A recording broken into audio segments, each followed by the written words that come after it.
Welcome to this edition of Beth Talks, where we talk with amazing people from all walks of life, from all around the world, doing sometimes amazing things, of course, but sometimes doing very simple things that we can all relate to, but in an amazing way. Today is certainly no exception. Speaking very true to Beth, beliefs, experiences, and passions. Let's say hello to today's guest, Christy Bailey. Hi there. Hey, Beth. Hi, Christy. How are you? I'm great. Thanks. Thanks for having me. My absolute pleasure.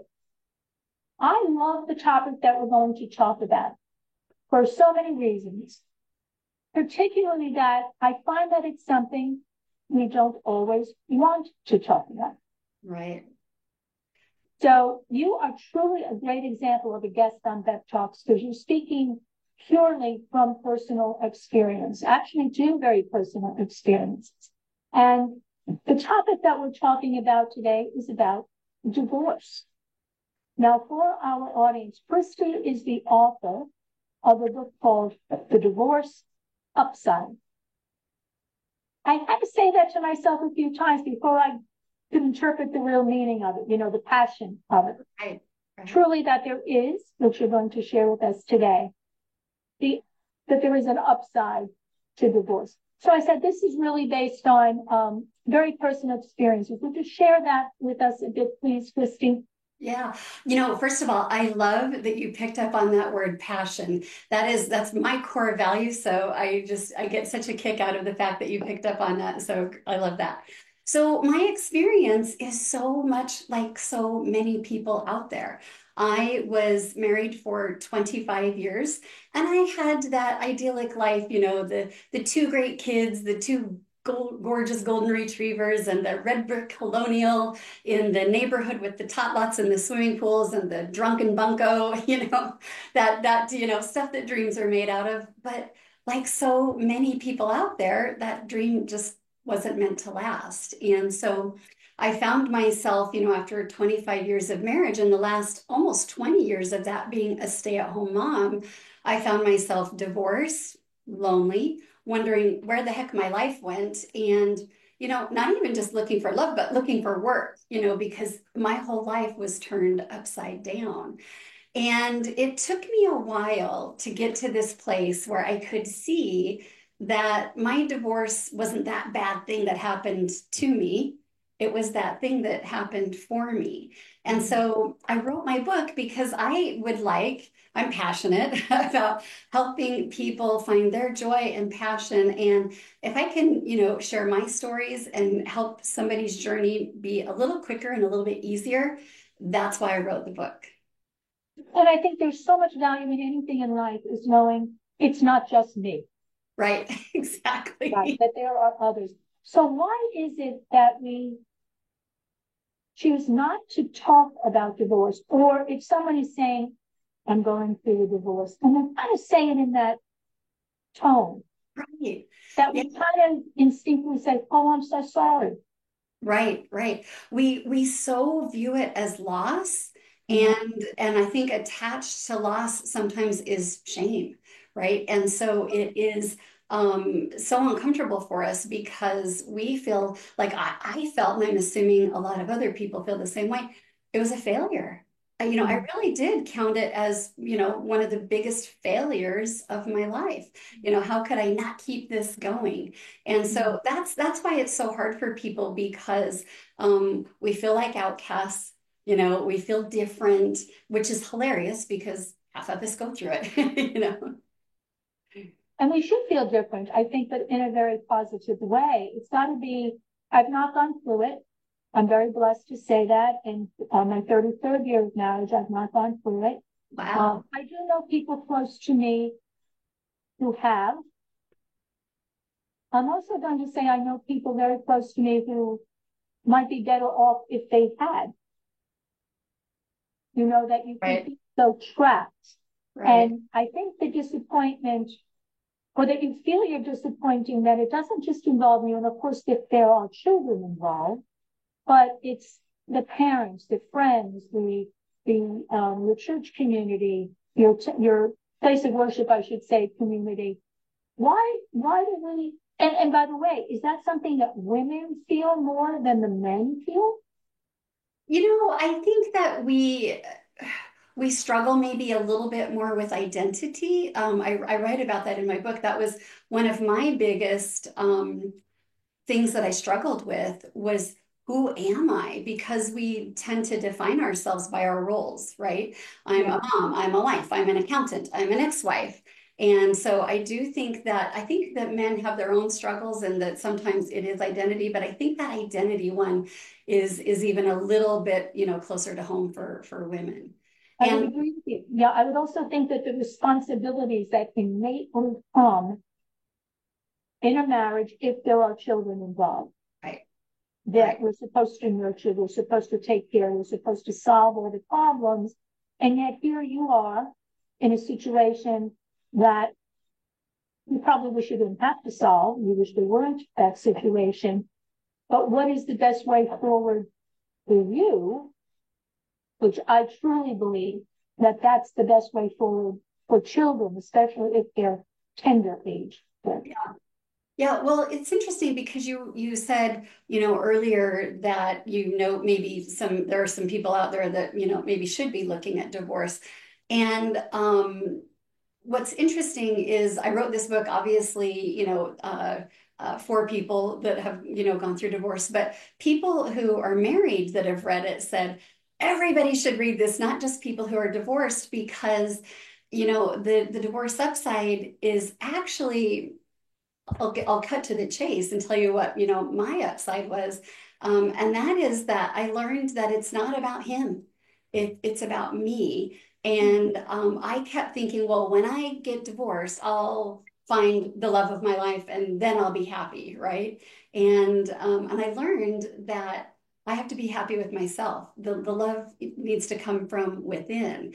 And so when you work on yourself, then good things happen. So whether I ended up needing to go through that process through divorce, but certainly there are a lot of people out there that if they, kind of just go inward and do the work on themselves, they may end up in divorce or they may end up in a better relationship, than where they started because they worked on the most important relationship, and that's the one with ourselves. With yourself, yeah. And I have a friend from many, many years ago, and he was going through a divorce that went on and on and on. And they probably had some of their best communication through the divorce process because they had to communicate. And there were children involved. But what ended up happening, his words was that he had a much healthier divorce than was any health in his marriage, including with his ex-wife. They had a freer, happier relationship with each other because they had come to terms with their own reality. Yeah, yeah. And that's a big part of this process is, I kind of looked at my journey and I put it into, three phases. And so the first is getting real.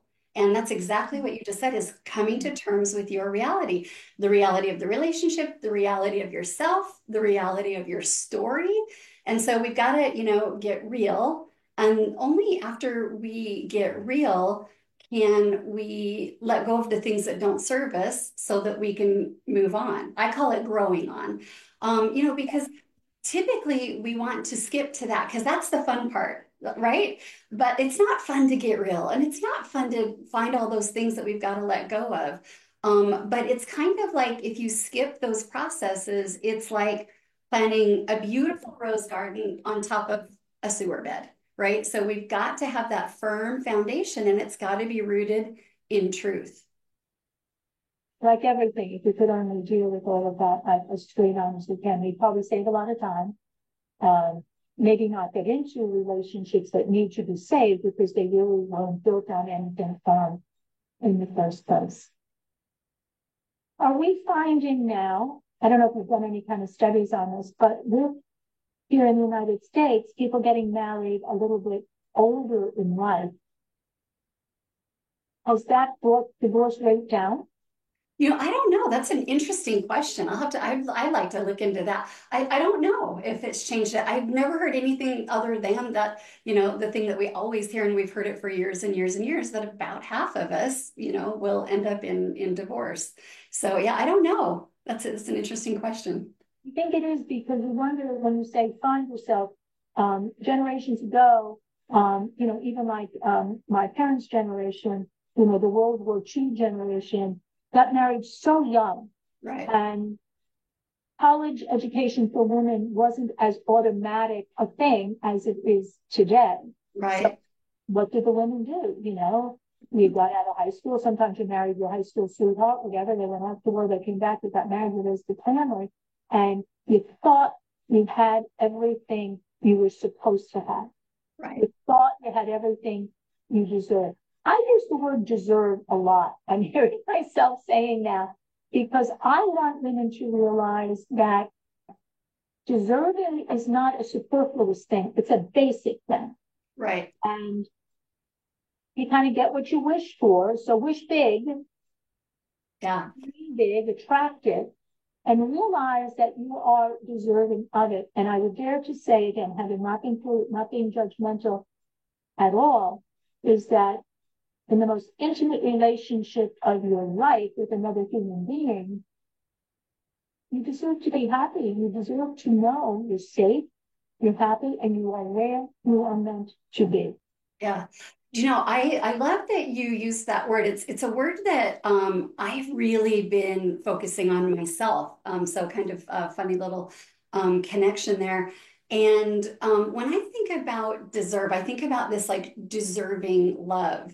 And one of the things that I wrote about, and it kind of goes back to what you were saying with this friend of yours that found that they had better and just better communication going through the divorce process. I found the same thing happened as well, and kind of I think one of the biggest lessons, the biggest lesson that I got out of my divorce started with a conversation where I had with my ex-husband. We had before we had decided to get divorced, I had lost 40 pounds. And I was feeling really good about myself, and he never said anything. And it broke my heart. I'm like, how could I had to go buy new clothes? Like you didn't think he'd at least comment on, boy, you've been doing a lot of shopping, but he didn't say anything. So when we were getting divorced, we were out to dinner one night talking, and like exactly like you said, we had this very honest, vulnerable conversation. And I said, it really broke my heart when I lost 40 pounds and you didn't even notice. And in a very honest and vulnerable, way, he said, of course I noticed. You just needed to hear it too badly, so I couldn't say it. Oh, Your look your look is like mine, but here's what I found out. At first I thought, what a jerk thing to say. And after sitting with it for a while, and I don't mean a few days, I mean a while, I finally realized what he meant by that. And it was that he wasn't a jerk. He was just tired. He was tired of doing my job for me. It's my job to love myself, right? It's my job. I can want all the love and everything from my spouse, my kids, my family, my friends, and I deserve it, but I can't need it. That has to come from within. I need to give that love to myself. but didn't you think you deserved to be? Yeah, you deserve, I think you deserve love, but when your worth is determined by somebody else, when your value is determined by Yeah, somebody else, yeah. then you're missing out on the greatest thing that you can have, and that's that it's got to come from within. I was hoping you were going to say that he said, well, of course I did, but your weight never mattered to me. It didn't. I was hoping for that. I was hoping for that. But somehow I'm getting what he was saying. And yet he knew what your need was. He knew what your want was, and he withheld it. Right. Yeah, but I've learned since then, and that's a very extreme example. And I don't ever want to pick on him. It was very honest and real, but I was needy. I always was looking for validation, love, outside of myself. And that has been my journey. Like I don't need that from somebody else now. Of course, I deserve it and I want it, but I don't need it because I give it to myself. Good for you. You shouldn't, no one should have to solicit it Right. Right. from somebody else. Right. That's so true. I want to go to the notes that I took when I was, getting to know you online a little bit. And to your point about what you're saying, you have self-love, the 5 by 5 process. I find that very intriguing. Talk to us a little bit about that, please. Yeah, so the 5 by 5 process is where you really dig in and you look at, like, who are you? What uh oh my gosh, I'm so sorry. I am Oh, I blanking on it. just want a spot like that. No, no, no, no. Everybody can go to your website, divorceupside.com, and there's a link there. I just love it. You know what? I think the 5 by 5, you just said it. You just summed it all up in one thing. You gotta love it. You can't give away that which you do not have. If you're Right, right. loving of yourself, you can't be as loving as you might want to be of others, because you can't give away what you don't have. Right, Doesn't right. that kind of sum it up?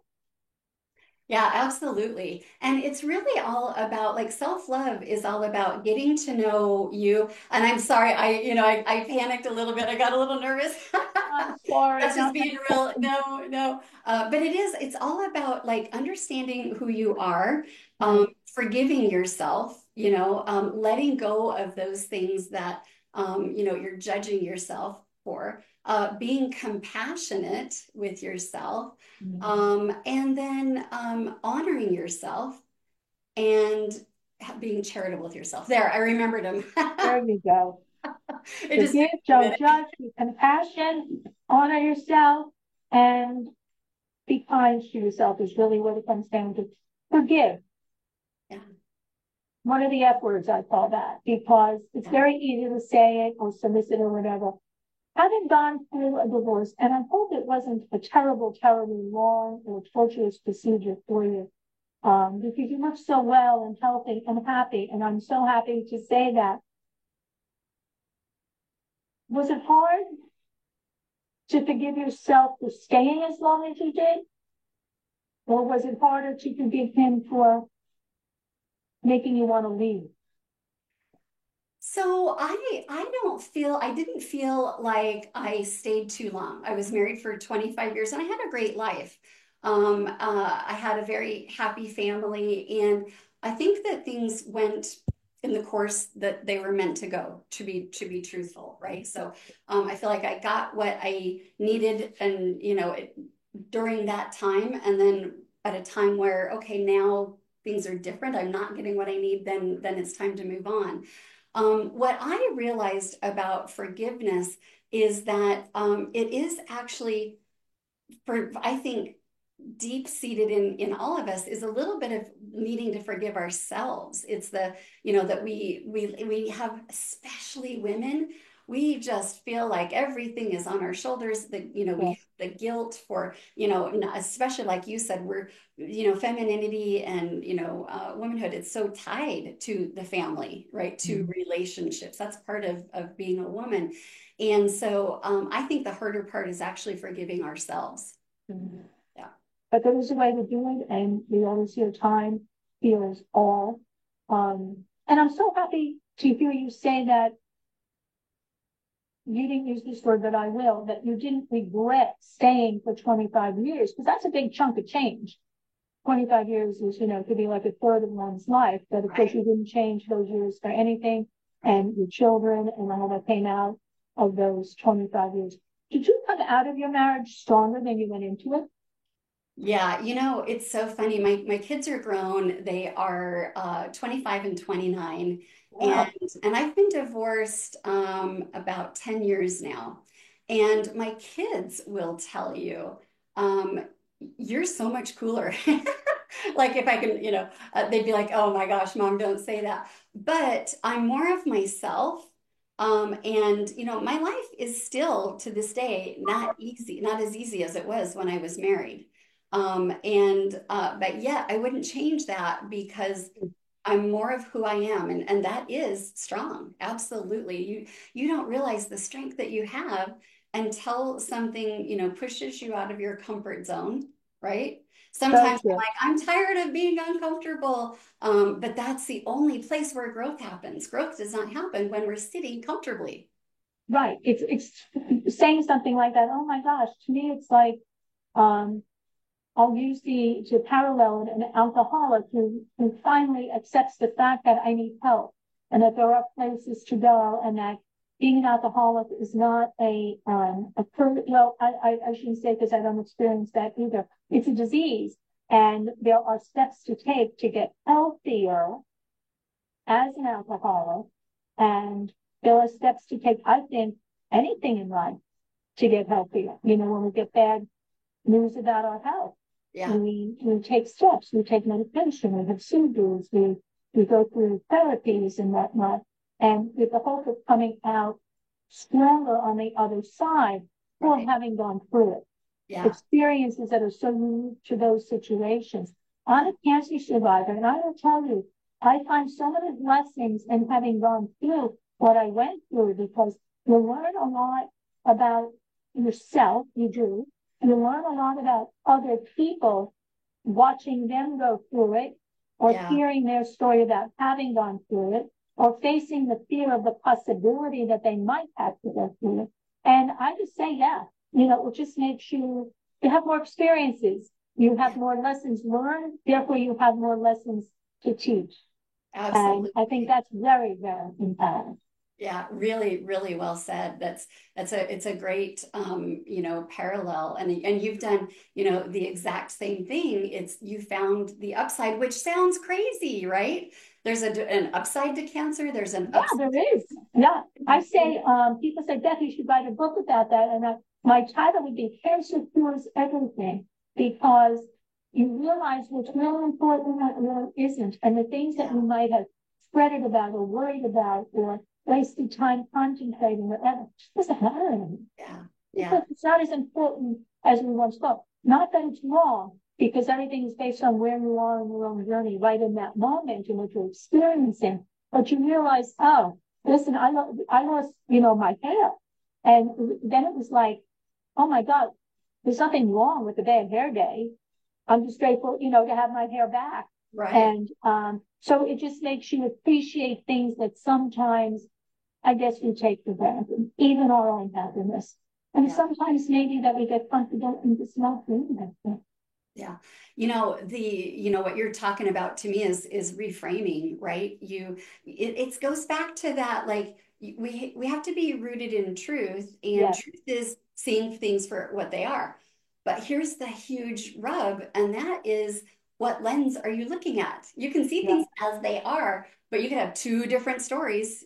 Cancer's horrible, cancer has made me grow, right? Two different stories. My divorce happened to me, it was a bad thing, or my divorce happened for me and it gave me all these blessings. So it's it's perspective, reframing. perspective, Exactly. and attitude.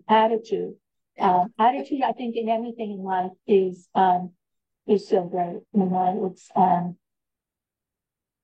prioritizing perspectives, attitudes. And those are things that I guess create our individualities and our personalities, and that's all good and well. But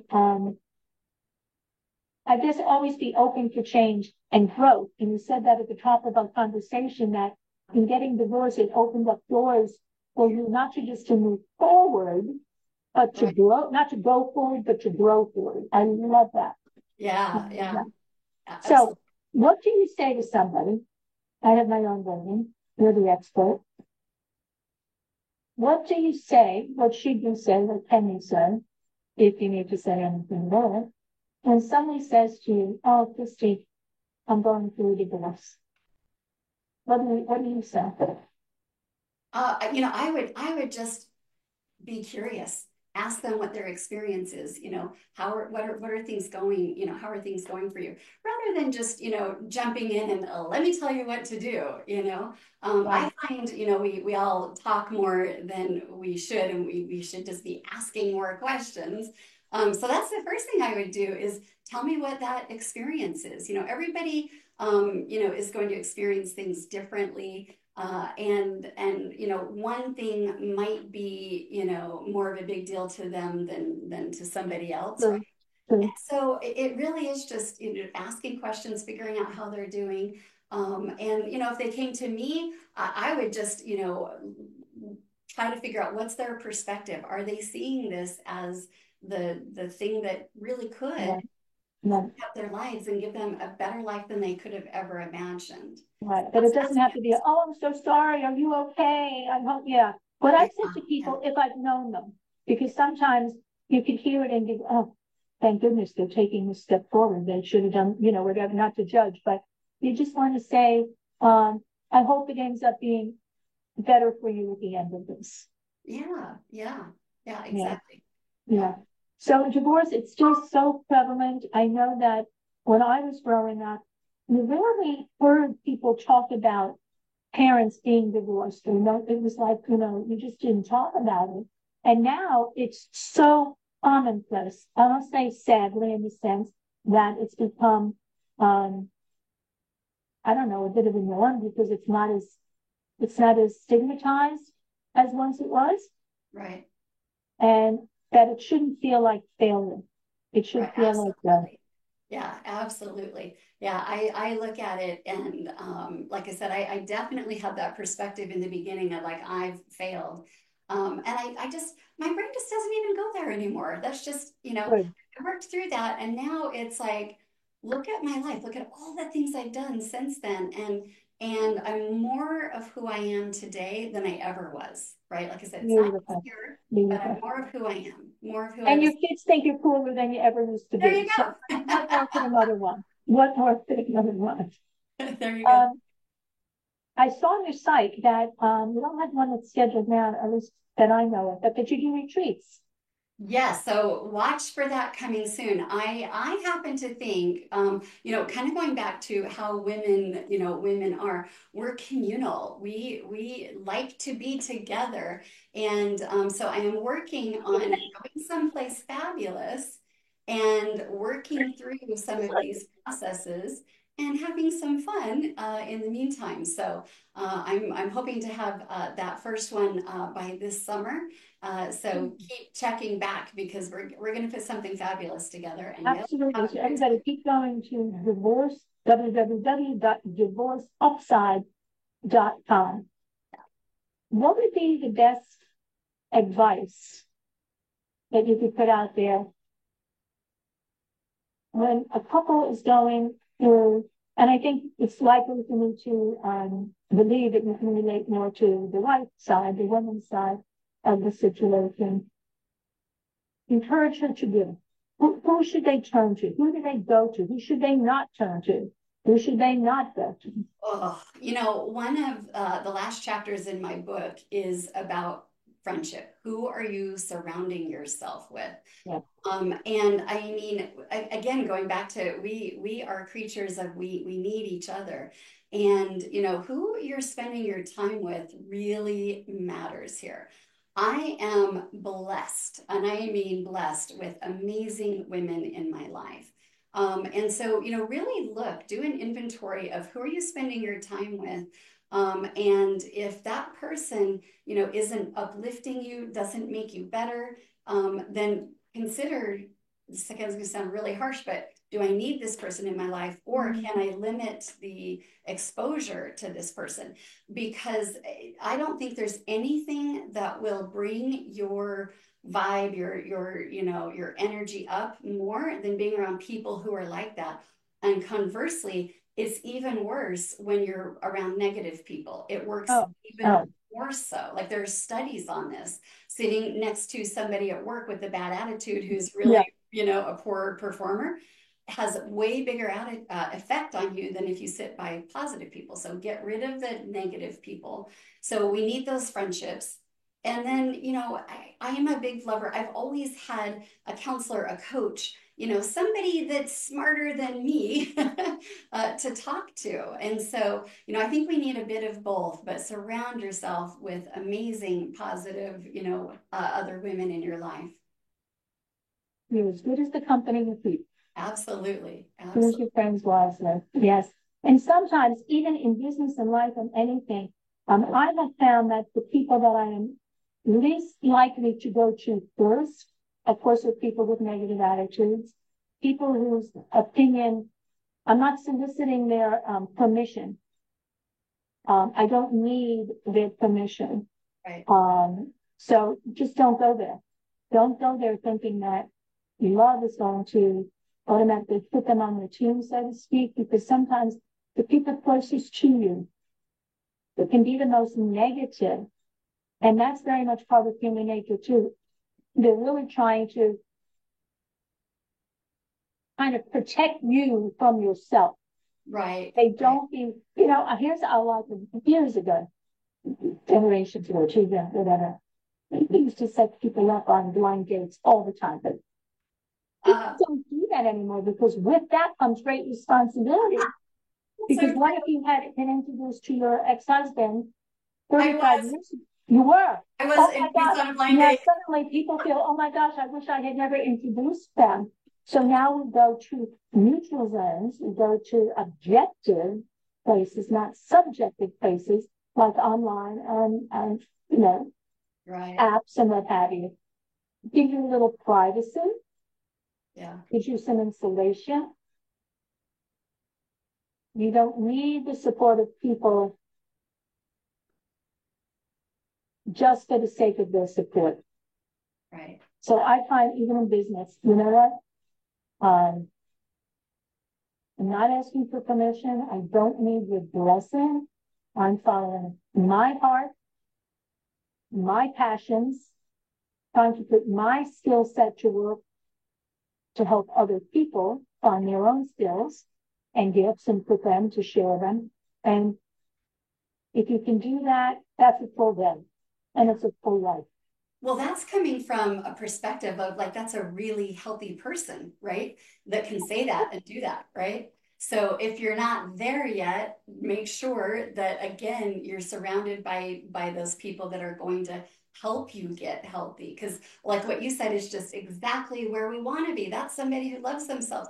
Because I know you do because you trust yourself, right? So you've got to have that self-love if you trust yourself. So really, Exactly. really healthy perspective. Exactly. And if I go down, I don't have to feel responsible for taking anybody else down with me. True. I call that looking for love in all the wrong places. I love that. Find it, as you say, the most important thing. The older I get, the more I learn. And I've coached so many women on this too, is that I said it earlier, you can't give away that which you do not have. You must love yourself first. You must respect and honor yourself first. And then you share that. You share the overflow with others. Then you have the gift to give. Absolutely. Yeah.